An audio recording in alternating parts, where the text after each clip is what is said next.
अस्सलाम वालेकुम। नॉर्मली मैं सोशल इश्यूज़ पे कोई वीडियो बनाता नहीं हूँ, लेकिन एक टॉपिक पे मैं ज़रूर बात करना चाहता हूँ। हमारे बचपन की बात है कि आप लोग सोचे लेट 90s 1995 से 2008 तक अपने जहन में रखिए। बहुत से यंग लोग तो अभी पैदा भी नहीं हुए थे, या पैदा थे तो बहुत छोटे थे। तो उस एज में बसंत और काइट फ्लाइंग पंजाब के बल्कि पाकिस्तान के ज़्यादातर शहरों में नॉर्मलाइज थी। ये एक मैसिव एक्टिविटी थी जो बहुत फेमस थी। बसंत सिर्फ नहीं बल्कि काइट फ्लाइंग, पतंगबाजी। अच्छा, इसमें प्रॉब्लम्स तब तक नहीं थी, और सिर्फ एक लाहौर की बसंत थी जो बहुत फेमस थी। इसके अलावा फैसलाबाद की बसंत बहुत फेमस थी, गुजरांवाला की बसंत बहुत फेमस थी, और कसूर, हाफजाबाद, ये बहुत फेमस बसंत हुआ करती थी। लेकिन बसंत का ओरिजिन जो है ना, वो तारीख के हिसाब से कसूर से स्टार्ट हुआ। कसूर में सबसे पहले बसंत मनाई जाया करती थी।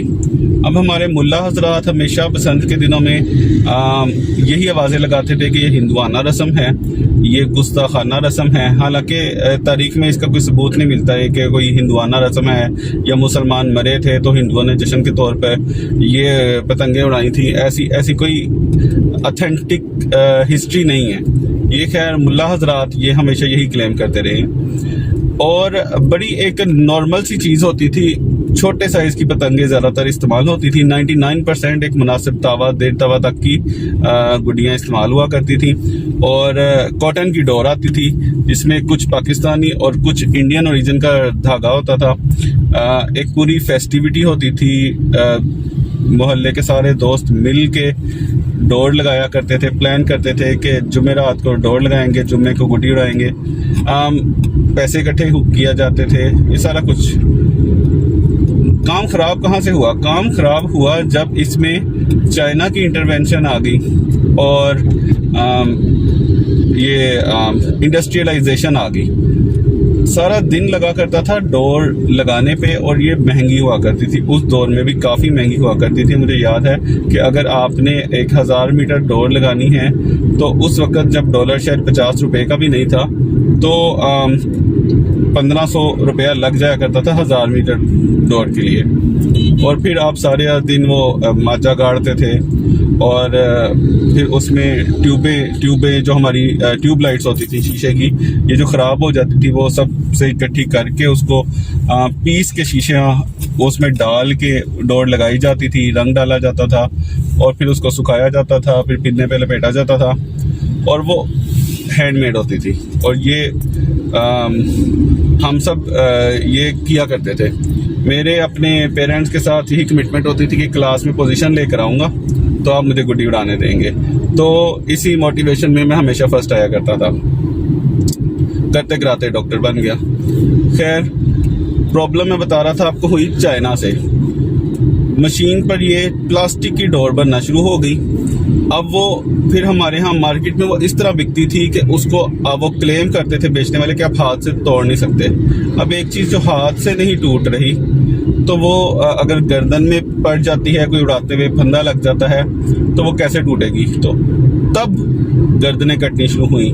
ये आम सा खेल जो हर इंसान का, हर गरीब अमीर हर किसी का था, वो खूनी खेल बन गया जब ये इंटरवेंशन इंडस्ट्रियलाइजेशन की तरह की आ गई। यानी कि इसकी मिनी इंडस्ट्रीज लग गई। पहले शुरू पे ये चाइना से आती रही, और उसके बाद ये केमिकल डोर हमारे गली मोहल्लों में घरों के अंदर बननी शुरू हो गई, क्योंकि एक प्लास्टिक का दाना है, उसको खींच के उसकी तार बनाई जाती थी इंतहाई मजबूत किस्म की, और फिर उसमें केमिकल्स, वही जो हम नॉर्मल माजा यूज करते थे, शरेश यानी कि गूंद को पिघला के और उसमें शीशा डालकर, वो किसी की गर्दन से पे नहीं था फिरता, वो तो ऐसे ही जमीन पे पड़ता था या हाथ से इजीली तोड़ा जा सकता था। मतलब उसमें इतनी सी स्ट्रेंथ होती थी। लेकिन ये केमिकल डोर में क्योंकि फ्लेक्सिबिलिटी थी और ये बनी प्लास्टिक की होती थी, तो ये टूटती नहीं थी। कट जरूर जाती थी, ऐसा नहीं था कि इसकी पतंगे कटती नहीं थी, कटती जरूर थी, लेकिन ये टूटती नहीं थी हाथ से। इसी तरह अगर गर्दन में पड़ गई है या अगर गुड्डी कहीं फंस गई है तो ये खींचने से नहीं थी टूटती। तो यहाँ से प्रॉब्लम शुरू हुई। फिर ये प्रॉब्लम्स बढ़ती चली गई और फिर इससे हलाकतें शुरू हो गई। अब किसी भी एक इंसान का जो अपनी खुशी के लिए पतंग उड़ा रहा है, उसको किसी का मारने का मकसद कभी नहीं था। लेकिन ये तो हम भी जो ये किया करते थे तो हम परेशान थे, यार ये चीजें आ कहाँ से गई हैं। फिर अगेन ये सस्ती बहुत होती थी, फिर ये मिलती बहुत ज्यादा थी, फिर इसमें वेरिएशंस बहुत आ गई और इतनी ज्यादा मजबूत आ गई कि आप इससे 2-2 किलो की चीज लटका लो, ये नहीं टूटेगी। आप मॉल्स वगैरह में देखते हैं बहुत हैवी आर्टिकल्स पे पेंटिंग्स वगैरह लटकाई होती है लोगों ने, वो इसी चीज से। ये तो बनी नहीं थी पतंगबाजी के लिए। तो जब ये केमिकल डोर की इंटरवेंशन हुई है तब से, और ये समथिंग हुई कोई 2003 के बाद, 2003-4 में केमिकल डोर आना शुरू हुई है। और वो खेल जो सदियों से चल रहा था, पतंगबाजी और बसंत, उसको ये 5 साल के अंदर अंदर केमिकल डोर खा गई। दूसरे नंबर पे जो सिर्फ एक लाहौर में हुआ करता था, लाहौर में तंदी के साथ और मेटल की तार के साथ आगे कोई 3 मीटर तक वो लगा के ना वो पतंगे लूटा करते थे। ये चीज गुजरांवाला में, फैसलाबाद में, कसूर, हाफजाबाद, बाकी शहरों में बहुत कम थी, बल्कि ना होने के बराबर थी। ये चीज सिर्फ लाहौर में थी। और ये जो आगे वो मेटल की तार लगाते थे, उससे जब वो तारों पे पड़ती थी, बिजली की तारों पे, तो ट्रांसफार्मर भी उड़ते थे और करंट लगने से लोगों की जान भी जाती थी। अगेन इसमें लूटने वाले और लालच करने वाले लोग शामिल हैं। अब आप कहेंगे कोई गरीब है वो लूटता है, ये गरीब नहीं थे, क्योंकि मैंने लाहौर के पार्कों में इनको इकट्ठे करते देखा है। ये एक दिन में 100 पतंगे इस तरह तार लगा के इकट्ठी कर लेते थे और जो है ना ये फिर उसको रीसेल करते थे। तो ये एक बाकायदा बिजनेस था। अगेन इसमें क्योंकि लालच शामिल हो चुका था तो इन चीजों ने तबाह किया। और फिर हमारा मीडिया जो सनसनी के पीछे तो भाग ही रहा होता है, तो ऐसे लोग जो ये चाहते थे कि इस पर बस पाबंदी हो जाए, उन्होंने सिर्फ अपनी हलाकतें शो करने के लिए, देखिए आज फिर गले पे फिर गया। मुझे याद है 2008 में रोजाना खबरें आती थी, तब खुद मैं MBBS में पढ़ रहा था। हमने तो पतंगबाजी ऑलरेडी छोड़ दी थी, क्योंकि जो कॉटन की डोर से प्रॉपर मैनुअल डोर बना के गुड्डी उड़ाने का और पेचा लगाने का मजा है, वो ये मेरे सारे जो दोस्त जो पतंगबाजी कभी करते रहे हैं वो एग्री करेंगे कि केमिकल डोर से उस तरह से पतंग उड़ाने का और जो है ना पतंगबाजी करने का कोई मजा है नहीं है। आई होप कि इस बार ये अंडरहैंड यूज ना हो, पुलिस इस पे बड़ा सख्त क्रैकडाउन करे।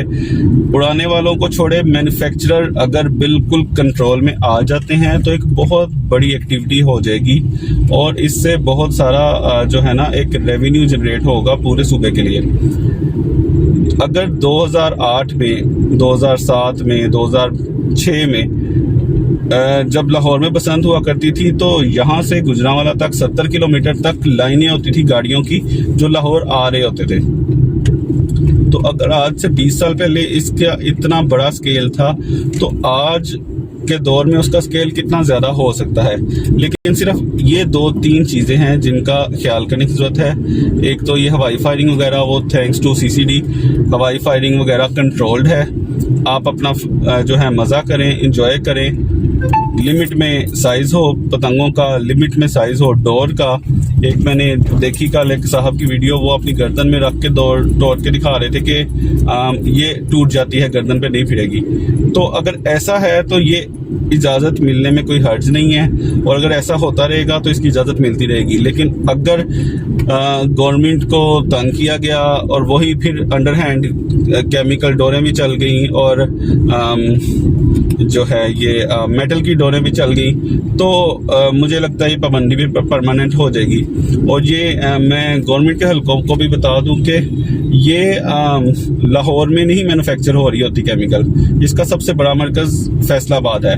फैसलाबाद के कई मोहल्ले हैं, गलियों में, घरों के अंदर केमिकल डोर की मैन्युफैक्चरिंग होती है और बहुत ज्यादा होती है। अब वो चरखी पे पाबंदी भी इसलिए लगाई गई है कि केमिकल डोर क्योंकि प्लास्टिक की है तो वो चरखी पे लपेटी जा सकती है, लेकिन वो पिन्ने पे लपेटी नहीं जा सकती, क्योंकि पिन्ना इस तरह से होता है कि उस पर कॉटन की डोर लपेटी जा सकती है लेकिन उस पर केमिकल की, प्लास्टिक की डोर नहीं लपेटी जा सकती। तो ये एक बहुत जीनियस मशवरा है जिसने भी दिया है कि पिन्ने हैं जो रजिस्टर्ड गवर्नमेंट के मंजूर शुदा सेलर से मिल जाएंगे और चरखियां नहीं मिलेंगी। तो होप फॉर द बेस्ट, देखें क्या होता है। Thank you.